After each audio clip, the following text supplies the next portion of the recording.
കൂടയിൽ കെട്ടി അവർ മുന്നിൽ വെച്ചാരെ കൂട അഴിക്കും മുൻ അതിനെ തിരിച്ചോവർ. മുഹിയുദ്ദീൻ മാലയിലെ 112 വരി. 113 വരിയിൽ കുറവുള്ള ഫൈതലെ നന്നാക്കുകയും ചെയ്ത് കുറവില്ല ഫൈതലെ കുറവാക്കി വിട്ടോവർ. അപ്പോ 112, 113 വരികളാണത്. അതില് എന്താണ് പറയുന്നത്? അത് ഷെയ്ഖ് അബൂ സഈദ് അൽ ഖൈലവി എന്നവര് പറയാണ്, ഹിജ്റ 559 വർഷം ഞാൻ ബഹുമാനപ്പെട്ട മുഹിയുദ്ദീൻ ഷെയ്ഖ് റളിയല്ലാഹു അൻഹുവിന്റെ സന്നിധിയിൽ ഇരിക്കുന്ന സമയത്ത് റാഫിദത്ത് എന്ന് പറഞ്ഞ പുത്തൻ വിഭാഗക്കാരിൽപ്പെട്ട ഒരു സംഘം ബഹുമാനപ്പെട്ട ഷെയ്ഖ് ജീലാനി തങ്ങളെ പരീക്ഷിക്കാൻ വേണ്ടി വന്നു. ഇന്നത്തെ വഹാബികളെ പോലെ അന്നുണ്ടായിരുന്ന ഒരു പുത്തൻ പ്രസ്ഥാനമാണ് റാഫിദാക്കൾ, ഷിയാക്കൾ ഒരു ഭാഗം, ഖവാരിജിന്റെ. അങ്ങനെ അവര് വന്നത് മൂടി വെച്ച 2 കൂടകളുമായിട്ടാണ്. എന്നിട്ട് ആ കൂടകൾ കൊണ്ടുവന്ന് ഷെയ്ഖ് അബ്ദുൽ ഖാദിർ ജീലാനി റളിയല്ലാഹു അൻഹുവിന്റെ മുമ്പിൽ വെച്ചിട്ട് അവര് പറഞ്ഞു, ഖുല്ലനാ മാ ഫീ ഹാതൈനിൽ ഖുഫതൈൻ, ഈ 2 കൂടയിൽ എന്താ ഉള്ളതെന്ന് പറയണം എന്ന്. അപ്പൊ ഷെയ്ഖ് ജീലാനി തങ്ങളെ ഇകഴ്ത്താനും അവർക്കത് പറയാൻ കഴിയുമോ എന്ന് പരീക്ഷിക്കാനും ഒക്കെ ആയിട്ടാണ് ഈ കൂട്ടര് വന്നത്. അപ്പൊ ബഹുമാനപ്പെട്ടവര് ഇരുന്ന കസേരയുടെ മുകളിൽ നിന്ന് ഇറങ്ങി വന്ന് ഒരു കൂടയുടെ മുകളിൽ കൈ വെച്ചിട്ട് പറഞ്ഞു, ഇതിൽ നടക്കാൻ കഴിയാത്ത, കാലിന് ശേഷിയില്ലാത്ത ഒരു കുട്ടി ഉണ്ട് കണ്ടോ. പിന്നെ തന്റെ മകനായ അബ്ദുർ റസാഖ് എന്നവരോട് ആ കൂട തുറക്കാൻ വേണ്ടി കൽപ്പിച്ചു. അപ്പോ കൂട തുറന്നു. അപ്പോ പറഞ്ഞതുപോലെ തന്നെ കാലിന് ശേഷിയില്ലാത്തൊരു കുട്ടി ഉണ്ടായിന്. അങ്ങനെ ആ കുട്ടിയുടെ കൈ പിടിച്ചു. എന്നിട്ട് പറഞ്ഞു, വഖാല ലഹു ഖും, എഴുന്നേക്കാൻ പറഞ്ഞു. ഫഖാമ യഅദു, ആ കുട്ടി എഴുന്നേറ്റ് നടന്നു. കാലിന് ശേഷിയില്ലാത്ത കുട്ടി എഴുന്നേറ്റ് നടന്നു. എന്നിട്ട് മറ്റേ കൂടമ്മ കൈവച്ചു. എന്നിട്ട് അതിലെന്താ ഉള്ളതെന്ന് പറഞ്ഞു. വഖാല ഹാദിഹി സബിയ്യുൻ ലാ ആഹത്ത ബി, ഇതൊരു കംപ്ലൈന്റ് ഇല്ലാത്ത കുട്ടിയാണ് എന്ന് പറഞ്ഞു. എന്നിട്ട് മകൻ അബ്ദുർ റസാഖിനോട് അത് തുറക്കാൻ പറഞ്ഞു.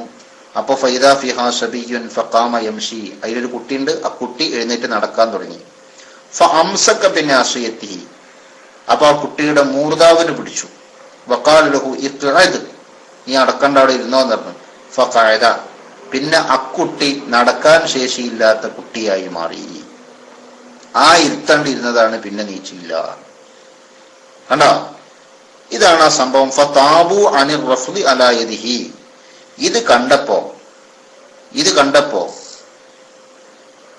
എന്താ റബ്ബി അൻവർ അഹമ്മദിന്റെ കഥ, വല്ലാത്ത കഥ തന്നെയാണ്. എന്തേക്കും റബ്ബി പോട്ടെ, വഹാബികളല്ലേ, പറഞ്ഞിട്ട് കാര്യമില്ല. പിന്നെ ഉടനെന്തായി എന്നറിയോ, റാഫിദത്ത്, ഈ വന്ന റാഫിദത്തിന്റെ സംഘം അവരുടെ പുത്തൻവാദത്തിൽ നിന്ന് തൗബ ചെയ്തു. ഇത് കേട്ടിട്ട് അൻവർ അഹമ്മദിന് ഒരു തൗബയും വരുന്നില്ല. മൂപ്പർക്ക് മുഹിയുദ്ദീൻ ഷെയ്ഖിനെ പരിഹസിക്കാനാണ് ഇവിടെ ഓർമ്മ വരുന്നത്. എന്താ ചെയ്യുക, അല്ലാഹു തആല ഹിദായത്ത് കൊടുത്തെങ്കിലല്ലേ. വമൻ യുദ്ലില്ലാഹു ഫലൻ തജിദ ലഹു വലിയ മുർഷിദ എന്നല്ലേ.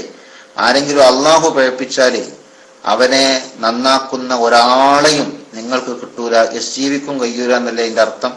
അതുകൊണ്ട് നമ്മൾ അങ്ങനെ മനസ്സിലാക്കി പോട്ടെ, അല്ലാഹു തആല നന്നാക്കി കൊടുക്കട്ടെ, എന്നാലും നമുക്ക് ദ്വാരക്കാം. ഇവിടെ ഇതാണ് ഈ സംഭവം കണ്ടോ. ഇതാണ് ആ സംഭവം. അതാണ് ഇവിടെ അടുത്ത വരിയിൽ കുറവുള്ള ഫൈതലെ നന്നാക്കുകയും ചെയ്ത് കുറവില്ല ഫൈതലെ കുറവാക്കി വിട്ടോവർ എന്ന് പറഞ്ഞത്. അപ്പൊ സംഭവം അതാണ്. അതില് ഇങ്ങനെ സാധിക്കൂല്ലേ എന്നുള്ളത് നബി സല്ലല്ലാഹു അലൈഹി വസല്ലമ തങ്ങളിൽ നിന്ന് തന്നെ. ഇതിലിപ്പോ എന്താ ഉള്ളത്? ഒന്ന് കൊട്ടന്റെ ഉള്ളിലുള്ള മറഞ്ഞ കാര്യം പറയല, കൂടയുടെ ഉള്ളിലുള്ള മറഞ്ഞ കാര്യം പറയലാണ്. രണ്ടാമത്തത് ഒരു കുഴപ്പമില്ലാത്ത കുട്ടിക്ക് കുഴപ്പമുണ്ടായി എന്നുള്ളതും ഇല്ലാത്തതിന് ഉള്ളതിനുണ്ടായി മാറിപ്പോയി എന്നുള്ളതുമാണ്. അത് രണ്ടും അമ്പിയാക്കന്മാരുടെ മുഅ്ജിസത്തായി സംഭവിച്ച കാര്യമാണ്. പരിശുദ്ധ ഖുർആനിൽ അത് രണ്ടും വന്നിട്ടുണ്ട്. അമ്പിയാക്കന്മാരുടെ മുഅ്ജിസത്തായിട്ട് സംഭവിച്ചിട്ടുണ്ട്. അതുപോലെ തന്നെ ഔലിയാക്കന്മാരുടെ കറാമത്തായും സംഭവിച്ചിട്ടുള്ളതും സംഭവിക്കാവുന്നതുമാണ്. അമ്പിയാവിന്റെ മുഅ്ജിസത്തായി സംഭവിക്കുന്ന എന്ത് കാര്യങ്ങളുണ്ടോ അതെല്ലാം ഔലിയാഇന്റെ കറാമത്ത് ആയി സംഭവിക്കാവുന്നതാണ്. അങ്ങനെയാണല്ലോ നിയമം. അപ്പോ ബഹുമാനപ്പെട്ട മുഹിയുദ്ദീൻ ശൈഖ് റളിയല്ലാഹു അൻഹു മറഞ്ഞ കാര്യം അറിയുന്നു. ഒന്നാമത്തെ കാര്യം. രണ്ടാമത്തെ കാര്യം, ഈ കുട്ടി സ്വാധീനമില്ലാത്ത കുട്ടിക്ക് സ്വാധീനം ഉണ്ടാക്കുന്നു. എഴുന്നേറ്റ് നടക്ക് എന്നങ്ങ് പറഞ്ഞപ്പോൾ എഴുന്നേറ്റ് നടന്നു. അങ്ങനെ തന്നെയാണ് ഔലിയാക്കന്മാരുടെ ശൈലി. അതേ സ്ഥാനത്ത് സ്വാധീനം ഉള്ള കുട്ടിയുടെ സ്വാധീനം പോകുന്നു. അതാ കുട്ടിയോട് ചെയ്ത അക്രമമല്ലേ എന്നൊരു സംശയത്തിനാണ് പിന്നെ അവിടെ സാധ്യതയുള്ളത്. അത് ബഹുമാനപ്പെട്ട മുഹിയുദ്ദീൻ ശൈഖ് റളിയല്ലാഹു അൻഹുവിനെ പരിഹസിക്കാനും കൊച്ചാക്കാനും വേണ്ടി റാഫിദത്ത് വന്നപ്പോഴാണ് ബഹുമാനപ്പെട്ടവര് ഈ നടപടി സ്വീകരിച്ചത്. അമ്പിയാക്കന്മാരുടെ ശൈലി അങ്ങനെയായിരുന്നു. ഈസാ നബി അലൈഹിസ്സലാമിന്റെ കൂടെ കളിച്ചിരുന്ന കുറെ കുട്ടികളുണ്ട്. ആ ഈസാ നബി അലൈഹിസ്സലാമിൽ നിന്ന് അത്ഭുതങ്ങൾ കണ്ടപ്പോ അക്കാലത്ത് ചില ആൾക്കാർ ഈസാ നബിന്റെ കൂടെ കളിക്കാൻ പോണ കുട്ടികളോട് പറഞ്ഞു, നിങ്ങള് കളിക്കാൻ പോണ്ട അതിന്റെ കൂടെ, കാരണം അതിന്റെ അടുത്ത് എന്തൊക്കെ സീറുണ്ട്, നിങ്ങൾ കളിക്കാൻ പോണ്ടെന്ന് പറഞ്ഞു. അങ്ങനെ പറഞ്ഞ് കുട്ടികൾ കളിക്കാൻ പോകുന്നതിൽ നിന്ന് തടഞ്ഞ് വീട്ടിൽ നിർത്തി. അപ്പൊ ഒരു വീട്ടിലെ കുട്ടിയെ ബഹുമാനപ്പെട്ട ഈസാ നബി അലൈഹിസ്സലാം കളിക്കാൻ പോണ കുട്ടിനെ അന്വേഷിച്ചു പോവുകയാണ്. അപ്പോ ആ കുട്ടിയുടെ രക്ഷിതാവ് പറഞ്ഞു, അത്രേ ഇവിടെ കുട്ടി ഇല്ല എന്ന് പറഞ്ഞാലോ. ഉടനെ ചോദിച്ചു ആ കുട്ടിപ്രായത്തിൽ ബഹുമാനപ്പെട്ട ഈസാ നബി അലൈഹിസ്സലാം, പിന്നെ ഇവിടെ ഉള്ളത് പന്നിക്കുട്ടിയാണോ എന്ന് ചോദിച്ചു. പിന്നെ തിരിഞ്ഞു നോക്കുമ്പോ അവനാന്റെ കുട്ടി പന്നിക്കുട്ടിയായി മാറിയ സംഭവം ഇമാം റാസി തന്റെ തഫ്സീറിൽ രേഖപ്പെടുത്തിയിട്ടുണ്ട്. കണ്ടോ, ഒരു വാക്കുകൊണ്ട് മാറിയതാണത്, ഒരു വാക്കുകൊണ്ട് മാറിയത്. മാത്രല്ല ബഹുമാനപ്പെട്ട ഖളിർ അലൈഹിസ്സലാം കളിച്ചുകൊണ്ടിരിക്കുന്ന കുട്ടിയെ കഴുത്ത് ഞെരിച്ചു കൊന്നത് പരിശുദ്ധ ഖുർആനിൽ അല്ലാഹു തആല പറയുന്നുണ്ട്. അപ്പൊ അതിനൊക്കെ ചില കാരണങ്ങൾ ഉണ്ടാകും. അത് വേറെ കാര്യം. നബി സല്ലല്ലാഹു അലൈഹി വസല്ലമ തങ്ങളുടെ മുമ്പിൽ നിന്ന് ഒരാൾ ഇടത് കൈ കൊണ്ട് കുടിച്ചു. അപ്പൊ അല്ലാഹുവിന്റെ റസൂല് പറഞ്ഞു, ഇടത് കൈ കൊണ്ട് കുടിക്കരുത്, വലത് കൈ കൊണ്ട് കുടിക്കരുത്. അപ്പൊ അയാൾ പറഞ്ഞു, എനിക്ക് കഴിയൂല എന്ന് പറഞ്ഞു. അപ്പൊ കഴിയില്ല എന്ന് പറഞ്ഞാൽ ഞാനത് ചെയ്യൂല എന്നുള്ള അർത്ഥത്തിന്. അപ്പൊ നബി സല്ലല്ലാഹു അലൈഹി വസല്ലം പറഞ്ഞു, ലസ്ത താഴ്ത്ത, എന്നാ എനിക്ക് കഴിയില്ല എന്ന് പറഞ്ഞു. അന്ന് മുതൽ അയാളെ കൈ വായക്ക് പൊന്തിയിട്ടില്ല എന്ന് സഹീഹായ ഹദീസിലുണ്ട്. മനസ്സിലായോ? അപ്പോ അതാണ് ഈ പറഞ്ഞ സംഭവങ്ങൾ. ഏതായാലും മുഹിയുദ്ദീൻ ശൈഖ് റളിയല്ലാഹു അൻഹുവിന്റെ കറാമത്തായിട്ട് ഹിജറ 559 നടന്ന സംഭവമായി ബഹ്ജത്തുൽ അസ്റാറിൽ ഇത് രേഖപ്പെടുത്തിയിട്ടുണ്ട്. ഏതായാലും അത് ആധികാരികമായി പറയാ എന്നുള്ള നിലക്കാണ് ഞാനന്ന് റെഫർ ചെയ്യാൻ സമയമെടുത്തത്. ഏതായാലും ആവട്ടെ, ഇൻഷാ അല്ലാഹ് ഇനിയിപ്പോ ചോദ്യകർത്താക്കളൊന്നും ഇല്ല എന്നാണ് എനിക്ക് തോന്നുന്നത്. അതന്നെ ഇമാം ഷഹറാനിയും മുഹിയുദ്ദീൻ ശൈഖ് തങ്ങളുടെ കറാമത്തിൽ ഈ വിഷയങ്ങൾ എണ്ണിയിട്ടുണ്ട്, പറഞ്ഞിട്ടുള്ളതായി ഇതവിടെ അബൂ അമീനുടെ ടെക്സ്റ്റ് കേട്ടാ. അങ്ങനെ പല മുഹിയുദ്ദീൻ ശൈഖ് തങ്ങളെ മഹത്വം പറയുന്ന പല കിതാബുകളിലും ഇത്തരം സംഭവങ്ങൾ കണ്ടേക്കും. അപ്പൊ ഇതൊക്കെ കേൾക്കുമ്പോ എന്താപ്പോ ബഹുമാനപ്പെട്ട ഖാദി മുഹമ്മദ് തങ്ങൾ ചെയ്തത്? ചരിത്ര ഗ്രന്ഥങ്ങളിൽ രേഖപ്പെട്ട് കിടക്കുന്ന ഇത്തരം സംഭവങ്ങളെ പദ്യരീതിയിലാക്കി വളരെ സാഹിത്യ ഭംഗിയോടെ നമ്മുടെ മുമ്പിൽ അവതരിപ്പിച്ചു തന്നു എന്നതാണ് ബഹുമാനപ്പെട്ട ഖാദി മുഹമ്മദ് തങ്ങൾ ചെയ്തത്. അതിന് വഹാബികൾ ഖാദി മുഹമ്മദ് തങ്ങൾ എന്തൊക്കെ പറഞ്ഞത്?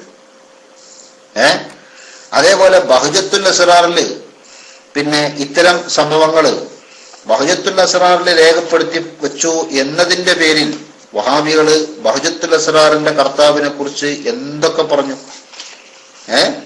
അപ്പൊ എന്താ ബഹ്ജത്തുൽ അസ്റാറിൽ രേഖപ്പെടുത്തിയത്?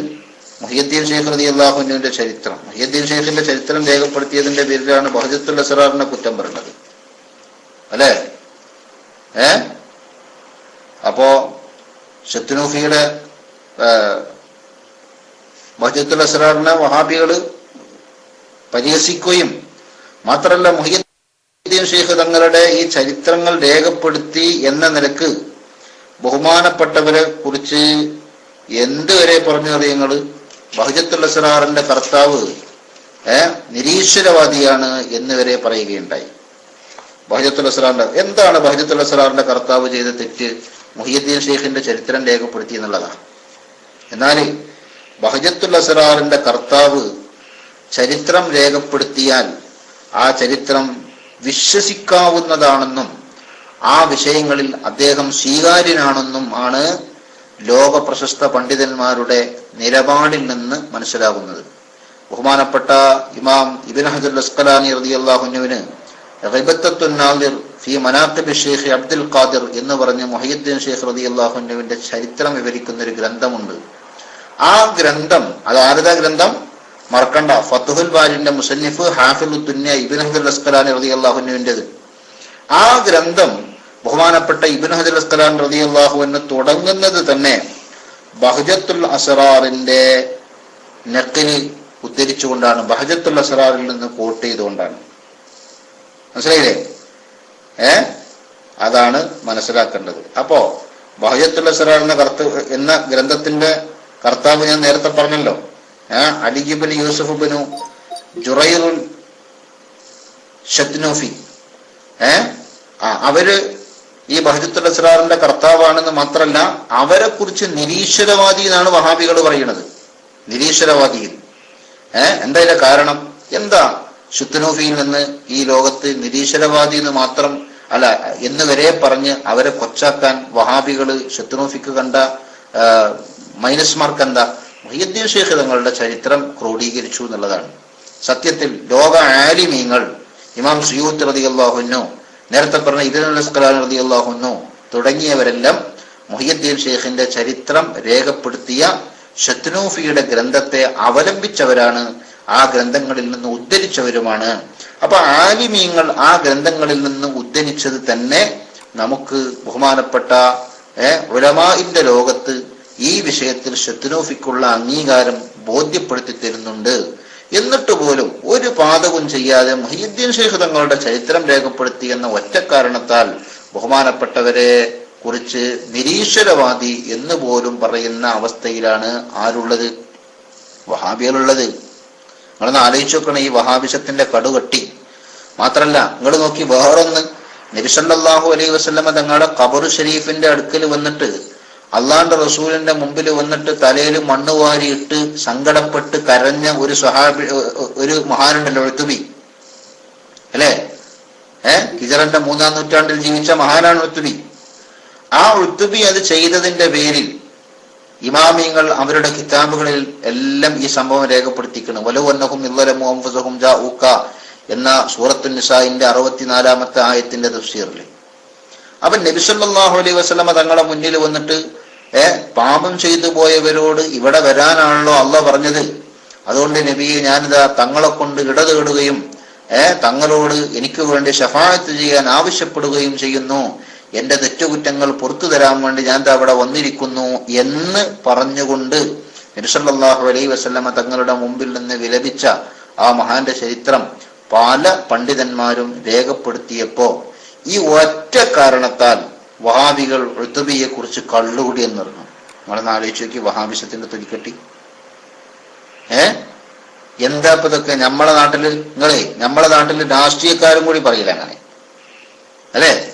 രാഷ്ട്രീയക്കാരും കൂടി എന്താവൂല, എന്തൊക്കെ പറഞ്ഞാലും ശരി അവരെ കുറിച്ച് എന്തെങ്കിലും പറഞ്ഞുവെന്നോ അല്ലെങ്കിൽ മറ്റൊരു കൂട്ടരുടെ ചരിത്രം രേഖപ്പെടുത്തിയെന്നോ അവരുടെ നേതാക്കന്മാരുടെ പുസ്തകം എഴുതിയെന്നോ ഇങ്ങനെയൊക്കെയുള്ള കാരണങ്ങളെ കൊണ്ട് ഒരാളെ കുറിച്ച് നിരീശ്വരവാദിയെന്നോ കള്ളുകുടിയെന്നോ എന്നൊക്കെ പറയണമെങ്കിൽ എന്താണ് ഓരോരു മാനസികാവസ്ഥ എന്ന് ആലോചിക്കുക. അപ്പോ ഇമാം ബഹ്ജത്തുൽ അസ്റാറിന്റെ കർത്താവായ ഷത്നൂബിയെ കുറിച്ച് അങ്ങനെ പറയണോ? നിരീശ്വരവാദി എന്ന് പറയണോ? അങ്ങനെ ഒരു നിരീശ്വരവാദിയാണെങ്കിൽ അങ്ങനെ ഒരു നിരീശ്വരവാദി ആയിരുന്നെങ്കിൽ ബഹുമാനപ്പെട്ട ഇമാം ഇബ്നു ഹജർ അസ്ഖലാനി റളിയല്ലാഹു അൻഹു ചരിത്രം ഉദ്ധരിക്കുന്ന വിഷയത്തിൽ അവലംബിക്കാൻ പറ്റിയ ആള് അല്ലായിരുന്നുവെങ്കിൽ ബഹുമാനപ്പെട്ടവരെ അങ്ങനെ പറയില്ലായിരുന്നു. നോക്കിങ്ങൾ ഈ അൻവർ അഹമ്മദിന്റെ ഒക്കെ ഒരു മനസ്സ്, പടച്ചോന് എന്താണ് ഈ പാതിര സമയത്ത് ഞാൻ ഇതിനൊക്കെ പറയുക? നോക്കിങ്ങള് പടച്ചോന് ഹിദായത്ത് ഉണ്ടെങ്കിൽ അള്ളാഹു തആല കൊടുക്കട്ടെ, അല്ലെങ്കിൽ അള്ളാഹു തആല എന്താണ് ഇവരെ കൊണ്ടൊക്കെ വിചാരിച്ചിക്കണെന്ന് വെച്ചാൽ അത് ചെയ്യട്ടെ. അത്ര ഇപ്പൊ ഞമ്മക്ക് പറയാനുള്ളൂ. ഇപ്പൊ ഞാൻ പറഞ്ഞതിന് മൂപ്പര പ്രതികരണം കണ്ടവിടെ ഈ മനസ്സിനൊക്കെ എന്താണ് പേര് എന്ന് ഞമ്മക്കറിയില്ല. ഇൻഷാ അള്ളാഹ് ഹയാത്ത് കാലത്ത് തന്നെ ചിലപ്പം അതിൻ്റെയൊക്കെ ഫലം കണ്ട് മരിക്കാനുള്ള വിധി ഉണ്ടെങ്കിൽ അതൊക്കെ കണ്ടിട്ട് നിങ്ങൾക്ക് മരിക്കാം കേട്ടോ. ഒരു ആളെ കുറിച്ച് പറയുകയാണ് ഇപ്പൊ ഇതൊക്കെ. നബി സല്ലല്ലാഹു അലൈഹി വസല്ലമയുടെ ഹദീസ് ഉണ്ട്, കേട്ടോളി. ഇമാം മുസ്ലിം റളിയല്ലാഹു അൻഹു റിപ്പോർട്ട് ചെയ്ത ഹദീസാ. മദീനത്തെ പള്ളിന്റെ മിമ്പർ കയറിയിട്ട് അള്ളാഹിന്റെ ഹബീബ് സല്ലല്ലാഹു അലൈഹി വസല്ലം തന്റെ നെഞ്ചിലേക്ക് ചൂണ്ടിയിട്ട് പറഞ്ഞു, അത്തഖ്വ ഹാഹുന, അത്തഖ്വ ഹാഹുന, അത്തഖ്വ ഹാഹുന. തഖ്വ എന്ന് പറഞ്ഞ സാധനം താടിമണ്ടാകേണ്ടതല്ല, അത് ഓഫീസിൽ വെച്ച് പോരേണ്ട സാധനമല്ല, അത് കൊടിമണ്ടാകേണ്ടതല്ല, അത് ഉണ്ടാകേണ്ട സാധനം ഇവിടെയാണെന്നുണ്ട്. നെഞ്ചത്തേക്ക് ചൂണ്ടി, ഹൃദയത്തിന്റെ ഉള്ളിലാണ് തഖ്വ. എന്നിട്ട് ഉടനെ പറഞ്ഞു, മുസ്ലിം, ഒരു സാധാരണ മുസ്ലിം സഹോദരനെ നിസ്സാരപ്പെടുത്തുന്നത് മതി ഒരാൾ ചീത്തയാകാൻ എന്ന് മുഹമ്മദ് റസൂലുള്ളാഹി സ്വല്ലല്ലാഹു അലൈഹി വസല്ലം തങ്ങൾ പറയാണ്. അപ്പൊ നമ്മളെ വഹാബികളെ അവസ്ഥകളൊന്ന് ആലോചിക്കും. എന്താണ് ഇവരൊക്കെ ചെയ്ത തെറ്റ്? ഋത്ബി ചെയ്ത തെറ്റെന്താണ്? ഋത്ബി ചെയ്തത് തെറ്റായിരുന്നെങ്കിൽ മുസ്ലിം ലോകത്ത് പണ്ഡിതന്മാർ ആ സംഭവം നമ്മളെ അറിയിച്ച് സിയാറത്തിന്റെ സമയത്ത് ഇങ്ങനെയാണ് ചെയ്യേണ്ടത് എന്ന് പറഞ്ഞിട്ട് നമ്മളെ ആ ചരിത്രം പറഞ്ഞ് ബോധ്യപ്പെടുത്തുമോ? ആരാണത് ബോധ്യപ്പെടുത്താത്ത ആളുകളുള്ളത്? നിങ്ങൾ പരിശോധിച്ചോ? സൂറത്തുൻ നിസാഇന്റെ തഫ്സീർ പരിശോധിച്ചോ? മിക്ക മുഫസ്സിരീങ്ങളും ഈ സംഭവം രേഖപ്പെടുത്തിയിട്ടുണ്ട്. അതിന്റെ പുറമെ ഹജ്ജ്, ഉംറ, സിയാറത്തുമായി ബന്ധപ്പെട്ട് രചിക്കപ്പെട്ട പല കിതാബുകളിലും അത് രേഖപ്പെടുത്തിയിട്ടുണ്ട്. നബി ഇമാമിന്റെ ഈദാഹിലടക്കം. അപ്പൊ അങ്ങനെ രേഖപ്പെടുത്തിയ ഗ്രന്ഥങ്ങളെല്ലാം ഇവിടെ ഉണ്ടായിട്ട് ആ പറഞ്ഞ ഋത്ബിയെ കുറിച്ച് ഈ നിലക്ക് ആക്ഷേപിക്കുക, മുഹയ്യിദ്ദീൻ ശൈഖുകളെ ചരിത്രം എഴുതി എന്നതിന്റെ പേരിൽ ശത്തുനൂഫിയെ കുറിച്ച് അയാൾ നിരീശ്വരവാദിയാണെന്ന് പറയുക. മുസ്ലിം, ഒരു സാധാരണ മുസ്ലിം സഹോദരനെ നിന്ദിച്ചാൽ അതുമതി ഒരാളുടെ നാശത്തിന് കാരണമെന്ന് നബി സല്ലല്ലാഹു അലൈഹി വസല്ലം തങ്ങൾ ഇമാം മുസ്ലിം റളിയല്ലാഹു അൻഹു റിപ്പോർട്ട് ചെയ്ത ഹദീസിലൂടെ പഠിപ്പിക്കുന്നുണ്ട്. അതുകൊണ്ട് ഞാൻ അവസാനിപ്പിക്കുകയാണ്. നമ്മളിങ്ങനെ പറയണ്, ബോധമുള്ളവർക്ക് ബോധം അല്ലാഹു തആല കൊടുത്തെങ്കിലായി, അത്രയേ ഉള്ളൂ കേട്ടോ. നമ്മൾ ആഗ്രഹിക്കുന്നത് എല്ലാവർക്കും അല്ലാഹു തആല ഹിദായത്ത് നൽകട്ടെ എന്നതാണ്. പക്ഷേ ഹിദായത്ത് കിട്ടണമെങ്കിലും വേണം എന്ത്? ഉള്ളിന്റെ ഉള്ളില് അതിന് പറ്റിയ ഒരു മനസ്സ്. അതിന് പറ്റിയ മനസ്സില്ലെങ്കിൽ പിന്നെ ചേമ്പിന്റെ മാതിരത്തെ മനസ്സാണെങ്കിൽ അതിന്റെ മേലെ വെള്ളം പറഞ്ഞാണ്ട് ഒലിച്ചു പോകുന്നല്ലാതെ അതിനൊക്കെ പിടിക്കൂലല്ലോ. മനസ്സിലായില്ലേ? അപ്പൊ അങ്ങനത്തെ ഒരു അവസ്ഥ അത് വലിയ അപകടകരമായ അവസ്ഥയാണ്. അപ്പൊ ഹിജാറത്ത് പോലെ കസ്വത്ത് കൽബിന് വന്നു കഴിഞ്ഞാല് അത് വല്ലാത്തൊരു ബുദ്ധിമുട്ടാണ്. കല്ലുപോലെ കടുത്ത മനസ്സ്, അത് പാറപ്പുറത്ത് വെള്ളം പറഞ്ഞാല് ഒലിച്ചണ്ട് പോണ മാതിരി ഏത് നീരുറവയിൽ നിന്ന് കിട്ടുന്ന നീരും എവിടെ നിന്ന് കിട്ടുന്ന ശുദ്ധമായ വെള്ളവും ആ കൽബിൽ നിൽക്കാതെ പോവും. അതുകൊണ്ട് ഏതായാലും അവനവന്റെ ഹിദായത്തിനെ കുറിച്ചുള്ള ബോധവും ചിന്തയും ആഖിബത്ത് നന്നായി മരിക്കണതിന് തടസ്സമാണ് മഹാന്മാരെ അധിക്ഷേപിക്കുന്നത് എന്നൊരു ബോധം നമ്മളെ കൽബിൽ ഉണ്ടാകുന്നത് എപ്പോഴും നല്ലതാ. പരിശുദ്ധ ഖുർആനിൽ അല്ലാഹു സുബ്ഹാനഹു വ തആല യുദ്ധം പ്രഖ്യാപിച്ച ഒരു കൂട്ടരുണ്ട്. ഖുദ്സിയായ ഹദീസിലൂടെ അള്ളാഹു യുദ്ധം പ്രഖ്യാപിച്ച മറ്റൊരു കൂട്ടരുണ്ട്. ഇങ്ങനെ രണ്ട് കൂട്ടരാണ് സത്യത്തിൽ എന്തുള്ളത്? അള്ളാഹു തആല യുദ്ധം പ്രഖ്യാപിച്ചു. ഫഖ്ദനൂ ബിഹർബിൻ മിൻ അല്ലാഹി വറസൂലി, അള്ളാഹുവും റസൂലും നിങ്ങളോട് യുദ്ധം പ്രഖ്യാപിച്ചിരിക്കുന്നു എന്ന് അള്ളാഹു തആല പറഞ്ഞത് പലിശക്കാരെ കുറിച്ചാണ്. അതേ സ്ഥാനത്ത് നബി സല്ലല്ലാഹു അലൈഹി വസല്ലമ തങ്ങള് അള്ളാഹുവിൽ നിന്ന് ഹിക്കായത്ത് ചെയ്ത് പറഞ്ഞ ഖുദ്സിയായ ഹദീസില് അള്ളാഹു യുദ്ധം പ്രഖ്യാപിച്ചതായി പറഞ്ഞത് മൻ ആദാലി വലിയൻ ഫഖദ് ആദൻതുഹു ബിൽ ഹർബ് എന്നാണ്. അതിന്റെ അർത്ഥം എന്താ? എന്റെ വലിയന്റെ കാര്യത്തിൽ എന്നോട് ആരെങ്കിലും ശത്രുത വെച്ചാൽ, അപ്പറഞ്ഞതിന്റെ അർത്ഥം എനിക്ക് ഇഷ്ടപ്പെട്ട ആളുകളോട് ആരെങ്കിലും ശത്രുത വെക്കുന്നുവെങ്കിൽ അത് എന്നോട് ശത്രുത വെക്കുന്നതിന് സമാനമാണ്. അങ്ങനെ ആരെങ്കിലും ശത്രുത വെച്ചാൽ ഫഖദ് ആദൻതുഹു ബിൽ ഹർബ്, ഞാൻ അവനോട് യുദ്ധ വിളംബരം നടത്തിയിരിക്കുന്നു എന്ന് അല്ലാഹു തആല പറഞ്ഞിട്ടുണ്ട്. ഇത്തരം ഹദീസുകളെയും ആയത്തുകളെയൊക്കെ വിശദീകരിച്ചുകൊണ്ട് അള്ളാഹുവിന്റെ യുദ്ധ വിളംബരത്തിന്റെ അർത്ഥം എന്താണെന്ന് മഹാന്മാര് പറഞ്ഞിട്ടുണ്ട്. അവിടെ പറഞ്ഞത് അല്ലാഹു തആല യുദ്ധ വിളംബരം നടത്തിയ ഒരു കൂട്ടരാണെങ്കിൽ അവർക്ക് ആഖിബത്ത് നന്നായി കിട്ടൂല എന്നാണ് പറഞ്ഞതിന്റെ അർത്ഥം. അല്ലാഹു തആല കാത്തുരക്ഷിക്കട്ടെ. അതുകൊണ്ട് വഹാബികളുടെ ഇംഗിതത്തിന് ഒത്തില്ല എന്ന കാരണം കൊണ്ട് വലിയ വലിയ മഹാന്മാരെ തള്ളിപ്പറയുകയും അവരെ നിരീശ്വരവാദികളാക്കി ചിത്രീകരിക്കുകയും കള്ളുകുടിയന്മാരാക്കി പറയുകയും ചെയ്യുന്ന ഈ ഒരു അവസ്ഥ എത്രമേൽ ഗൗരവമുണ്ടെന്ന് സാധാരണക്കാരായ ആളുകൾ നല്ല മനസ്സുകൊണ്ട് ചിന്തിക്കാൻ വേണ്ടി മാത്രം ഞാൻ കുറച്ച് വിശദമായി പറഞ്ഞു. ഏതായാലും ഞാൻ അവസാനിപ്പിക്കുകയാണ്. ഇവിടെ സമയം 1:30 മണിയോടടുത്തു. കൂടുതൽ തുടരാൻ എനിക്ക് സാധിക്കൂല. കൂടയിൽ കെട്ടി അവർ മുന്നിൽ വെച്ചാരെ കൂട അഴിക്കും മുൻ അതിനെ തിരിച്ചോവർ.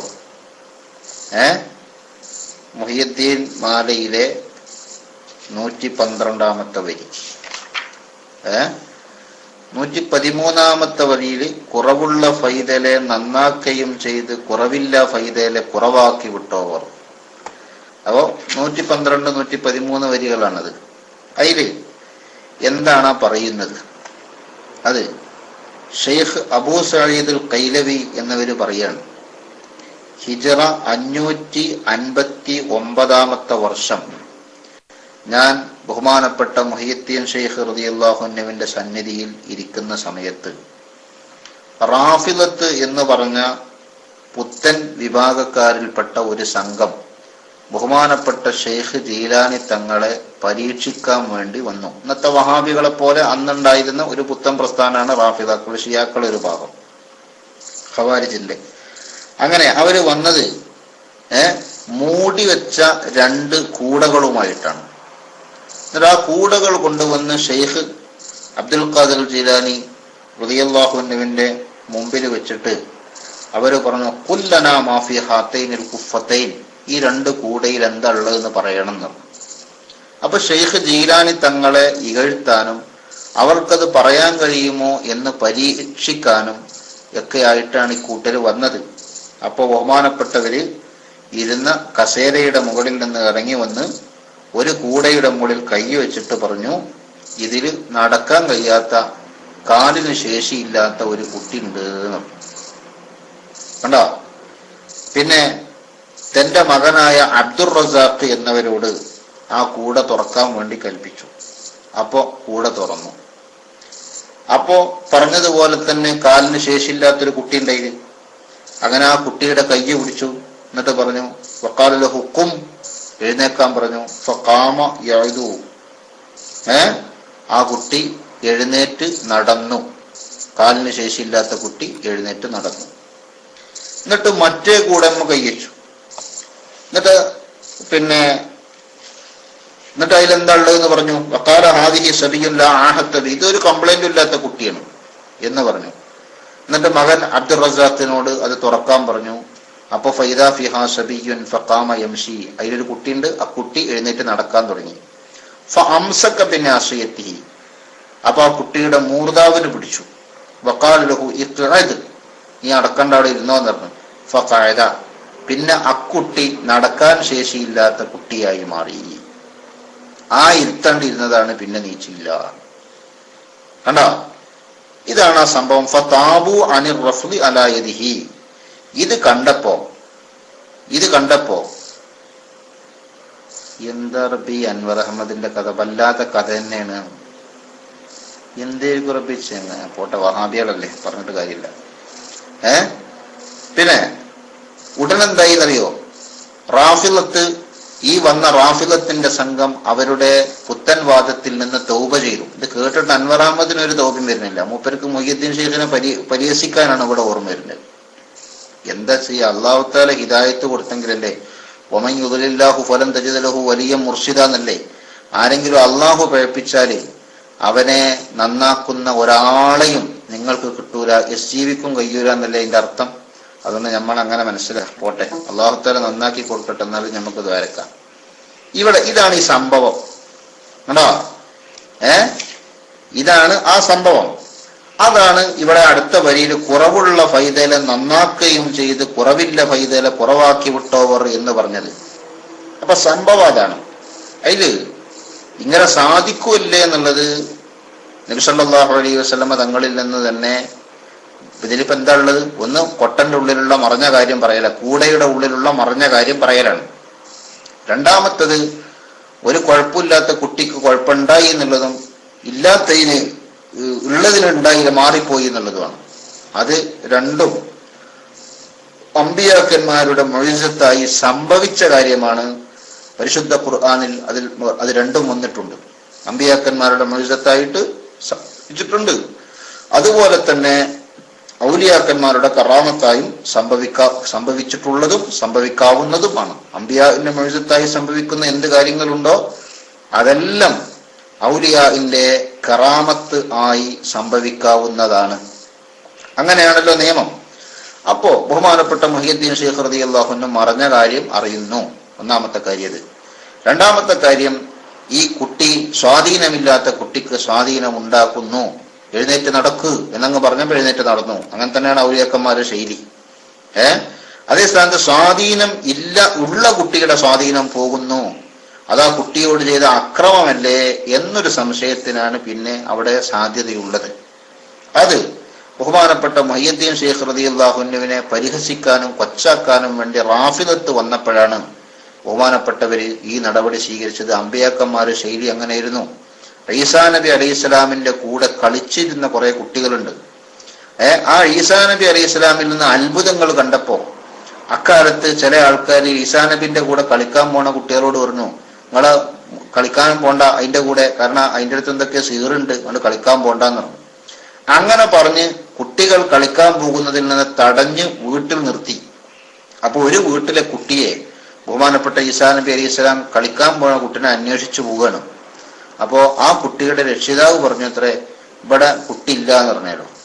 ഉടനെ ചോദിച്ചു ആ കുട്ടിപ്രായത്തിൽ ബഹുമാനപ്പെട്ട ഈസാ നബി അലൈഹിസ്സലാം, പിന്നെ ഇവിടെ ഉള്ളത് പന്നിക്കുട്ടിയാണോ എന്ന് ചോദിച്ചു. പിന്നെ തിരിഞ്ഞു നോക്കുമ്പോ അവനാന്റെ കുട്ടി പന്നിക്കുട്ടിയായി മാറിയ സംഭവം ഇമാം റാസി തന്റെ തഫ്സീറിൽ രേഖപ്പെടുത്തിയിട്ടുണ്ട്. കണ്ടോ, ഒരു വാക്കുകൊണ്ട് മാറിയതാണത്, ഒരു വാക്കുകൊണ്ട് മാറിയത്. മാത്രല്ല ബഹുമാനപ്പെട്ട ഖളിർ അലൈഹിസ്സലാം കളിച്ചുകൊണ്ടിരിക്കുന്ന കുട്ടിയെ കഴുത്ത് ഞെരിച്ചു കൊന്നത് പരിശുദ്ധ ഖുർആനിൽ അല്ലാഹു തആല പറയുന്നുണ്ട്. അപ്പൊ അതിനൊക്കെ ചില കാരണങ്ങൾ ഉണ്ടാകും. അത് വേറെ കാര്യം. നബി സല്ലല്ലാഹു അലൈഹി വസല്ലമ തങ്ങളുടെ മുമ്പിൽ നിന്ന് ഒരാൾ ഇടത് കൈ കൊണ്ട് കുടിച്ചു. അപ്പൊ അല്ലാഹുവിന്റെ റസൂല് പറഞ്ഞു, ഇടത് കൈ കൊണ്ട് കുടിക്കരുത്, വലത് കൈ കൊണ്ട് കുടിക്കരുത്. അപ്പൊ അയാൾ പറഞ്ഞു, എനിക്ക് കഴിയൂല എന്ന് പറഞ്ഞു. അപ്പൊ കഴിയില്ല എന്ന് പറഞ്ഞാൽ ഞാനത് ചെയ്യൂല എന്നുള്ള അർത്ഥത്തിന്. അപ്പൊ നബി സല്ലല്ലാഹു അലൈഹി വസല്ലം പറഞ്ഞു, ലസ്ത താഴ്ത്ത, എന്നാ എനിക്ക് കഴിയില്ല എന്ന് പറഞ്ഞു. അന്ന് മുതൽ അയാളെ കൈ വായക്ക് പൊന്തിയിട്ടില്ല എന്ന് സഹീഹായ ഹദീസിലുണ്ട്. മനസ്സിലായോ? അപ്പോ അതാണ് ഈ പറഞ്ഞ സംഭവങ്ങൾ. ഏതായാലും മുഹയ്യിദ്ദീൻ ശൈഖ് റളിയല്ലാഹു അൻഹുവിന്റെ കറാമത്തായിട്ട് ഹിജറ 559 നടന്ന സംഭവമായി ബഹ്ജത്തുൽ അസ്റാറിൽ ഇത് രേഖപ്പെടുത്തിയിട്ടുണ്ട്. ഏതായാലും അത് ആധികാരികമായി പറയാ എന്നുള്ള നിലക്കാണ് ഞാനന്ന് റെഫർ ചെയ്യാൻ സമയമെടുത്തത്. ഏതായാലും ആവട്ടെ, ഇൻഷാ അല്ലാഹ് ഇനിയിപ്പോ ചോദ്യകർത്താക്കളൊന്നും ഇല്ല എന്നാണ് എനിക്ക് തോന്നുന്നത്. അതന്നെ ഇമാം ഷഹറാനിയും മുഹയ്യിദ്ദീൻ ശൈഖ് തങ്ങളുടെ കറാമത്തിൽ ഈ വിഷയങ്ങൾ എണ്ണിയിട്ടുണ്ട്, പറഞ്ഞിട്ടുള്ളതായി ഇത് അവിടെ അബൂ അമീനുടെ ടെക്സ്റ്റ് കേട്ടാ. അങ്ങനെ പല മുഹയ്യിദ്ദീൻ ശൈഖ് തങ്ങളെ മഹത്വം പറയുന്ന പല കിതാബുകളിലും ഇത്തരം സംഭവങ്ങൾ കണ്ടേക്കും. അപ്പൊ ഇതൊക്കെ കേൾക്കുമ്പോ എന്താ ഇപ്പോ ബഹുമാനപ്പെട്ട ഖാദി മുഹമ്മദ് തങ്ങൾ ചെയ്തത്? ചരിത്ര ഗ്രന്ഥങ്ങളിൽ രേഖപ്പെട്ട് കിടക്കുന്ന ഇത്തരം സംഭവങ്ങളെ പദ്യ രീതിയിലാക്കി വളരെ സാഹിത്യ ഭംഗിയോടെ നമ്മുടെ മുമ്പിൽ അവതരിപ്പിച്ചു തന്നു എന്നതാണ് ബഹുമാനപ്പെട്ട ഖാദി മുഹമ്മദ് തങ്ങൾ ചെയ്തത്. അതിന് വഹാബികൾ ഖാദി മുഹമ്മദ് തങ്ങൾ എന്തൊക്കെ പറഞ്ഞത്? അതേപോലെ ബഹ്ജത്തുൽ അസ്റാറിൽ പിന്നെ ഇത്തരം സംഭവങ്ങള് ബഹ്ജത്തുൽ അസ്റാറിൽ രേഖപ്പെടുത്തി വെച്ചു എന്നതിന്റെ പേരിൽ വഹാബികള് ബഹ്ജത്തുൽ അസ്റാറിന്റെ കർത്താവിനെ കുറിച്ച് എന്തൊക്കെ പറഞ്ഞു? അപ്പൊ എന്താ ബഹ്ജത്തുൽ അസ്റാറിൽ രേഖപ്പെടുത്തിയത്? മുഹയ്യിദ്ദീൻ ശൈഖ് റളിയല്ലാഹു അൻഹുവിന്റെ ചരിത്രം, മുഹയ്യിദ്ദീൻ ശൈഖിന്റെ ചരിത്രം രേഖപ്പെടുത്തിയതിന്റെ പേരിലാണ് ബഹ്ജത്തുൽ അസ്റാറിനെ കുറ്റം പറയുന്നത്, അല്ലേ? അപ്പോ ശത്രുനൂഫിയുടെ ബഹ്ജത്തുൽ അസ്റാറിനെ വഹാബികള് പരിഹസിക്കുകയും മാത്രമല്ല മുഹയ്യിദ്ദീൻ ശൈഖ് തങ്ങളുടെ ഈ ചരിത്രങ്ങൾ രേഖപ്പെടുത്തി എന്ന നിലക്ക് ബഹുമാനപ്പെട്ടവരെ കുറിച്ച് എന്തുവരെ പറഞ്ഞു അറിയങ്ങള്? ബഹ്ജത്തുൽ അസ്റാറിന്റെ കർത്താവ് നിരീശ്വരവാദിയാണ് എന്ന് വരെ പറയുകയുണ്ടായി. ബഹ്ജത്തുൽ അസ്റാറിന്റെ എന്താണ് ബഹ്ജത്തുൽ അസ്റാറിന്റെ കർത്താവ് ചെയ്ത തെറ്റ്? മുഹയ്യിദ്ദീൻ ശൈഖിന്റെ ചരിത്രം രേഖപ്പെടുത്തി എന്നുള്ളതാണ്. എന്നാൽ ബഹ്ജത്തുൽ അസ്റാറിന്റെ കർത്താവ് ചരിത്രം രേഖപ്പെടുത്തിയാൽ ആ ചരിത്രം വിശ്വസിക്കാവുന്നതാണെന്നും ആ വിഷയങ്ങളിൽ അദ്ദേഹം സ്വീകാര്യനാണെന്നും ആണ് ലോക പ്രശസ്ത പണ്ഡിതന്മാരുടെ നിലപാടിൽ നിന്ന് മനസ്സിലാകുന്നത്. ബഹുമാനപ്പെട്ട ഇമാം ഇബ്നു ഹജർ അസ്ഖലാനി റളിയല്ലാഹു അൻഹുവിന് ഗിബത്തുൻ നാദിർ ഫീ മനാഖിബ് ശൈഖ് അബ്ദുൽ ഖാദിർ എന്ന് പറഞ്ഞ മുഹയ്യിദ്ദീൻ ശൈഖ് റളിയല്ലാഹു അൻഹുവിന്റെ ചരിത്രം വിവരിക്കുന്ന ഒരു ഗ്രന്ഥമുണ്ട്. ആ ഗ്രന്ഥം, അത് ആരുടെ ഗ്രന്ഥം? മറക്കണ്ട, ഫത്ഹുൽ ബാരിന്റെ മുസന്നിഫ് ഹാഫിദുദ് ദുനിയ ഇബ്നു ഹജർ അസ്ഖലാനി റളിയല്ലാഹു അൻഹുവിന്റേത്. ആ ഗ്രന്ഥം ബഹുമാനപ്പെട്ട ഇബ്നു ഹജർ അസ്ഖലാനി റളിയല്ലാഹു അൻഹു തുടങ്ങുന്നത് തന്നെ ബഹ്ജത്തുൽ അസ്റാറിന്റെ നഖ്ല് ഉദ്ധരിച്ചുകൊണ്ടാണ്, ബഹജത്തുൽ അസ്റാറിൽ നിന്ന് കോട്ട് ചെയ്തുകൊണ്ടാണ്. മനസ്സിലായില്ലേ? അതാണ് മനസ്സിലാക്കേണ്ടത്. അപ്പോ ബഹജത്തുൽ അസ്റാർ എന്ന ഗ്രന്ഥത്തിന്റെ കർത്താവ് ഞാൻ നേരത്തെ പറഞ്ഞല്ലോ, അലി ഇബ്നു യൂസുഫ് ഇബ്നു ജുറൈറുൽ ഷത്നൂഫി. അവര് ഈ ബഹജത്തുൽ അസ്റാറിന്റെ കർത്താവാണെന്ന് മാത്രമല്ല, അവരെ കുറിച്ച് നിരീശ്വരവാദി എന്നാണ് വഹാബികൾ പറയുന്നത്. നിരീശ്വരവാദി. എന്താ ഇതിന്റെ കാരണം? എന്താ ഷത്നൂഫിയിൽ നിന്ന് ഈ ലോകത്ത് നിരീശ്വരവാദി എന്ന് മാത്രം അല്ല എന്ന് വരെ പറഞ്ഞ് അവരെ കൊച്ചാക്കാൻ വഹാബികള് ഷത്നൂഫിക്ക് കണ്ട മൈനസ് മാർക്ക് എന്താ? മുഹ്യിദ്ദീൻ ശൈഖ് തങ്ങളുടെ ചരിത്രം ക്രോഡീകരിച്ചു എന്നുള്ളതാണ്. സത്യത്തിൽ ലോക ആലിമീങ്ങൾ, ഇമാം സുയൂത്ത് റളിയല്ലാഹു അൻഹു, നേരത്തെ പറഞ്ഞ ഇബ്നുൽ അസ്ഖലാനി റളിയല്ലാഹു അൻഹു തുടങ്ങിയവരെല്ലാം മുഹ്യിദ്ദീൻ ശൈഖിന്റെ ചരിത്രം രേഖപ്പെടുത്തിയ ഷത്നൂഫിയുടെ ഗ്രന്ഥത്തെ അവലംബിച്ചവരാണ്, ആ ഗ്രന്ഥങ്ങളിൽ നിന്ന് ഉദ്ധരിച്ചവരുമാണ്. അപ്പൊ ആലിമീങ്ങൾ ആ ഗ്രന്ഥങ്ങളിൽ നിന്ന് ഉദ്ധരിച്ചത് തന്നെ നമുക്ക് ബഹുമാനപ്പെട്ട ഉലമാഇന്റെ ലോകത്ത് ഈ വിഷയത്തിൽ ഷത്നൂഫിക്കുള്ള അംഗീകാരം ബോധ്യപ്പെടുത്തി തരുന്നുണ്ട്. എന്നിട്ട് പോലും ഒരു പാതകവും ചെയ്യാതെ മുഹ്യിദ്ദീൻ ശൈഖ് തങ്ങളുടെ ചരിത്രം രേഖപ്പെടുത്തി എന്ന ഒറ്റ കാരണത്താൽ ബഹുമാനപ്പെട്ടവരെ കുറിച്ച് നിരീശ്വരവാദി എന്ന് പോലും പറയുന്ന അവസ്ഥയിലാണ് ആരുള്ളത്? വഹാബികളുള്ളത്. നിങ്ങളൊന്ന് ആലോചിച്ച് നോക്കണം ഈ വഹാബിസത്തിന്റെ കടുകട്ടി. മാത്രല്ല നിങ്ങൾ നോക്കി വേറൊന്ന്, നബി സല്ലല്ലാഹു അലൈഹി വസല്ലമ തങ്ങളുടെ ഖബർ ഷരീഫിന്റെ അടുക്കൽ വന്നിട്ട് അള്ളാന്റെ റസൂലിന്റെ മുമ്പിൽ വന്നിട്ട് തലയിൽ മണ്ണ് വാരിയിട്ട് സങ്കടപ്പെട്ട് കരഞ്ഞ ഒരു സ്വഹാബി, ഒരു മഹാനുണ്ടല്ലോ, ഉത്ബി അല്ലെ? ഹിജറന്റെ 3-ാം നൂറ്റാണ്ടിൽ ജീവിച്ച മഹാനാണ് ഉത്ബി. ആ ഉത്ബി അത് ചെയ്തതിന്റെ പേരിൽ ഇമാമിയങ്ങൾ അവരുടെ കിതാബുകളിൽ എല്ലാം ഈ സംഭവം രേഖപ്പെടുത്തിക്കണം. വലൗ അന്നഹും ഇളലമു അൻഫുസഹും ജാഊക എന്ന സൂറത്തുൻ നിസാഇന്റെ 64-ാമത്തെ ആയത്തിന്റെ തഫ്സീറിൽ. അപ്പൊ നബി സല്ലല്ലാഹു അലൈഹി വസല്ലമ തങ്ങളെ മുന്നിൽ വന്നിട്ട് പാപം ചെയ്തു പോയവരോട് ഇവിടെ വരാനാണല്ലോ അള്ളാഹ് പറഞ്ഞത്, അതുകൊണ്ട് നബിയെ ഞാനിതാ തങ്ങളെ കൊണ്ട് ഇടതേടുകയും തങ്ങളോട് എനിക്ക് വേണ്ടി ശഫാഅത്ത് ചെയ്യാൻ ആവശ്യപ്പെടുകയും ചെയ്യുന്നു, എന്റെ തെറ്റുകുറ്റങ്ങൾ പുറത്തു തരാൻ വേണ്ടി ഞാൻ അവിടെ വന്നിരിക്കുന്നു എന്ന് പറഞ്ഞുകൊണ്ട് നബി സല്ലല്ലാഹു അലൈഹി വസല്ലമ തങ്ങളുടെ മുമ്പിൽ നിന്ന് വിലപിച്ച ആ മഹാന്റെ ചരിത്രം പല പണ്ഡിതന്മാരും രേഖപ്പെടുത്തിയപ്പോ ഈ ഒറ്റ കാരണത്താൽ വഹാബികൾ ഉത്ബിയെ കുറിച്ച് കള്ളുകൂടി എന്നറിഞ്ഞു. നിങ്ങളൊന്ന് ആലോചിച്ച് നോക്കി വഹാബിസത്തിന്റെ തൊലിക്കെട്ടി. എന്താ ഇപ്പൊ ഇതൊക്കെ? നമ്മളെ നാട്ടില് രാഷ്ട്രീയക്കാരും കൂടി പറയില്ല അങ്ങനെ, അല്ലെ? രാഷ്ട്രീയക്കാരും കൂടി എന്താവൂല, എന്തൊക്കെ പറഞ്ഞാലും ശരി അവരെ കുറിച്ച് എന്തെങ്കിലും പറഞ്ഞുവെന്നോ അല്ലെങ്കിൽ മറ്റൊരു കൂട്ടരുടെ ചരിത്രം രേഖപ്പെടുത്തിയെന്നോ അവരുടെ നേതാക്കന്മാരുടെ പുസ്തകം എഴുതിയെന്നോ ഇങ്ങനെയൊക്കെയുള്ള കാരണങ്ങളെ കൊണ്ട് ഒരാളെ കുറിച്ച് നിരീശ്വരവാദിയെന്നോ കള്ളുകുടിയെന്നോ എന്നൊക്കെ പറയണമെങ്കിൽ എന്താണ് ഓരോരു മാനസികാവസ്ഥ എന്ന് ആലോചിക്കുക. അപ്പോ ഇമാം ബഹജത്തുൽ അസ്റാറിന്റെ കർത്താവായ ഷത്നൂബിയെ കുറിച്ച് അങ്ങനെ പറയണോ? നിരീശ്വരവാദി എന്ന് പറയണോ? അങ്ങനെ ഒരു നിരീശ്വരവാദിയാണെങ്കിൽ, അങ്ങനെ ഒരു നിരീശ്വരവാദി ആയിരുന്നെങ്കിൽ ബഹുമാനപ്പെട്ട ഇമാം ഇബ്നു ഹജർ അസ്ഖലാനി റളിയല്ലാഹു അൻഹു ചരിത്രം ഉദ്ധരിക്കുന്ന വിഷയത്തിൽ അവലംബിക്കാൻ പറ്റിയ ആള് അല്ലായിരുന്നുവെങ്കിൽ ബഹുമാനപ്പെട്ടവരെ അങ്ങനെ പറയില്ലായിരുന്നു. നോക്കിങ്ങൾ ഈ അൻവർ അഹമ്മദിന്റെ ഒക്കെ ഒരു മനസ്സ്, പടച്ചോന് എന്താണ് ഈ പാതിര സമയത്ത് ഞാൻ ഇതിനൊക്കെ പറയുക? നോക്കിങ്ങള്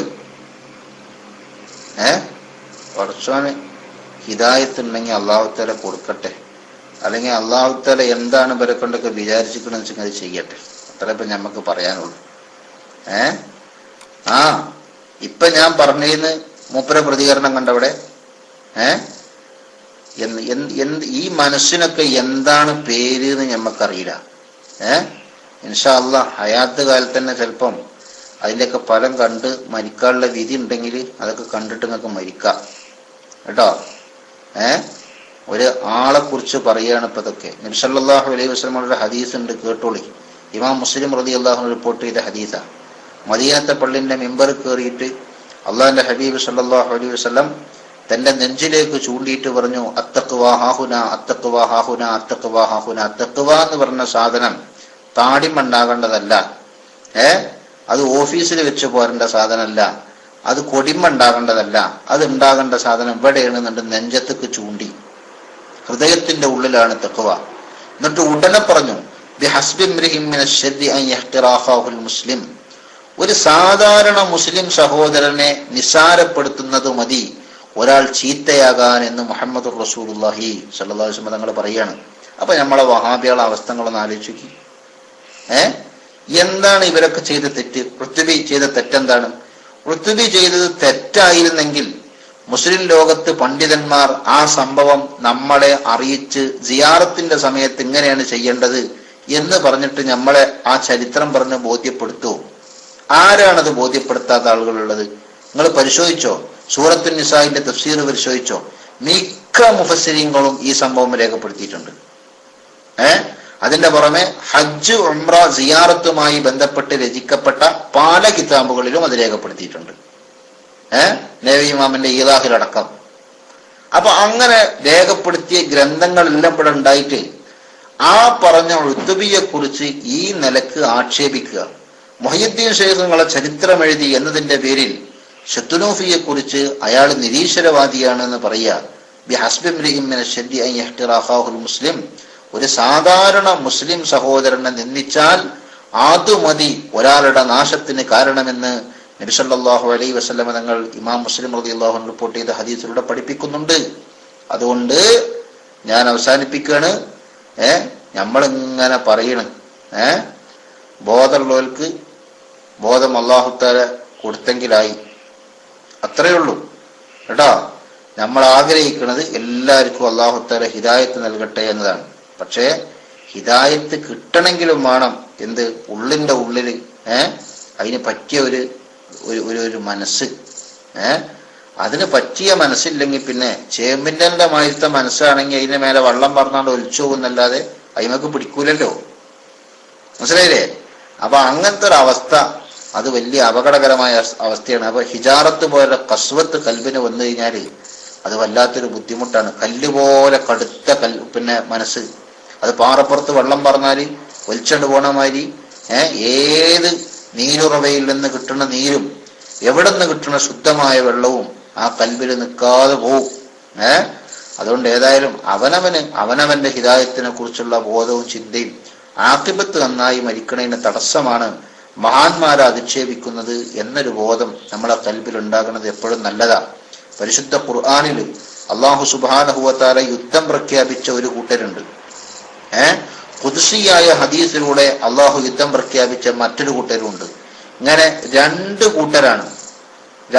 കൂട്ടരാണ് സത്യത്തിൽ എന്തുള്ളത്? അള്ളാഹു തആല യുദ്ധം പ്രഖ്യാപിച്ചു. ഫഖ്ദനൂ ബിഹർബിൻ മിൻ അല്ലാഹി വറസൂലി, അള്ളാഹുവും റസൂലും നിങ്ങളോട് യുദ്ധം പ്രഖ്യാപിച്ചിരിക്കുന്നു എന്ന് അള്ളാഹു തആല പറഞ്ഞത് പലിശക്കാരെ കുറിച്ചാണ്. അതേ സ്ഥാനത്ത് നബി സല്ലല്ലാഹു അലൈഹി വസല്ലമ തങ്ങള് അള്ളാഹുവിൽ നിന്ന് ഹിക്കായത്ത് ചെയ്ത് പറഞ്ഞ ഖുദ്സിയായ ഹദീസില് അള്ളാഹു യുദ്ധം പ്രഖ്യാപിച്ചതായി പറഞ്ഞത് മൻ ആദാലി വലിയൻ ഫഖദ് ആദൻതുഹു ബിൽ ഹർബ് എന്നാണ്. അതിന്റെ അർത്ഥം എന്താ? എന്റെ വലിയന്റെ കാര്യത്തിൽ എന്നോട് ആരെങ്കിലും ശത്രുത വെച്ചാൽ, അപ്പറഞ്ഞതിന്റെ അർത്ഥം എനിക്ക് ഇഷ്ടപ്പെട്ട ആളുകളോട് ആരെങ്കിലും ശത്രുത വെക്കുന്നുവെങ്കിൽ അത് എന്നോട് ശത്രുത വെക്കുന്നതിന് സമാനമാണ്. അങ്ങനെ ആരെങ്കിലും ശത്രുത വെച്ചാൽ ഫഖദ് ആദൻതുഹു ബിൽ ഹർബ്, ഞാൻ അവനോട് യുദ്ധ വിളംബരം നടത്തിയിരിക്കുന്നു എന്ന് അല്ലാഹു തആല പറഞ്ഞിട്ടുണ്ട്. ഇത്തരം ഹദീസുകളെയും ആയത്തുകളെയൊക്കെ വിശദീകരിച്ചുകൊണ്ട് അള്ളാഹുവിന്റെ യുദ്ധ വിളംബരത്തിന്റെ അർത്ഥം എന്താണെന്ന് മഹാന്മാര് പറഞ്ഞിട്ടുണ്ട്. അവിടെ പറഞ്ഞത് അല്ലാഹു തആല യുദ്ധ വിളംബരം നടത്തിയ ഒരു കൂട്ടരാണെങ്കിൽ അവർക്ക് ആഖിബത്ത് നന്നായി കിട്ടൂല എന്നാണ് പറഞ്ഞതിന്റെ അർത്ഥം. അല്ലാഹു തആല കാത്തുരക്ഷിക്കട്ടെ. അതുകൊണ്ട് വഹാബികളുടെ ഇംഗിതത്തിന് ഒത്തില്ല എന്ന കാരണം കൊണ്ട് വലിയ വലിയ മഹാന്മാരെ തള്ളിപ്പറയുകയും അവരെ നിരീശ്വരവാദികളാക്കി ചിത്രീകരിക്കുകയും കള്ളുകുടിയന്മാരാക്കി പറയുകയും ചെയ്യുന്ന ഈ ഒരു അവസ്ഥ എത്രമേൽ ഗൗരവമുണ്ടെന്ന് സാധാരണക്കാരായ ആളുകൾ നല്ല മനസ്സുകൊണ്ട് ചിന്തിക്കാൻ വേണ്ടി മാത്രം ഞാൻ കുറച്ച് വിശദമായി പറഞ്ഞു. ഏതായാലും ഞാൻ അവസാനിപ്പിക്കുകയാണ്. ഇവിടെ സമയം 1:30 മണിയോടടുത്തു. കൂടുതൽ തുടരാൻ എനിക്ക് സാധിക്കൂല.